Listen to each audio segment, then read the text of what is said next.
রাবণ পুরা দেখতে যাই হাঁড়ি বম ঘাড়ে আসে ফাটবে, কোনোদিন ভাবেছিলি নাই রে বাপ? রাইতের বেলা আমি আর আমার বন্ধুরা মিলে বাইরে হাই গেছিলি কুসুমপুর রাবণ পুরা দেখতে যাওয়ার জন্যে। তারপর চলে আইলি রাবণের গোড়া, সেই না দেখছি একটা গাছ জ্বলাই নিয়েছে। তারপর স্টার্ট হয়ে গেল বম গিলা ফাটা, বম গিলা ফাটতে নুয়ে দমে লাইট জ্বলছে। এখন ধরায় নিয়েছে ইন্দ্র আতঙ্কবাদী গাছ। এখন ইন্দ্র আতঙ্কবাদী খেলা চলছে। চলেছে আতঙ্কবাদী, ওটার নাম বিশ্ব।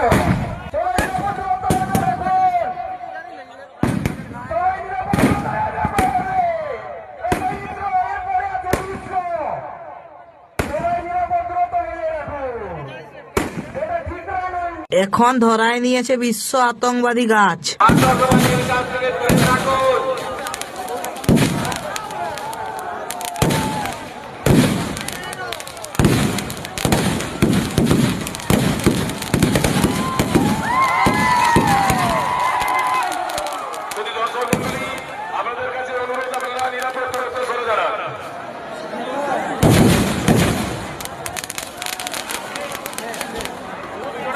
আর কে কে কুসুমপুর রাবণপুরে দেখতে গেছো কমেন্টে বলতে ভুলবে না কিন্তু।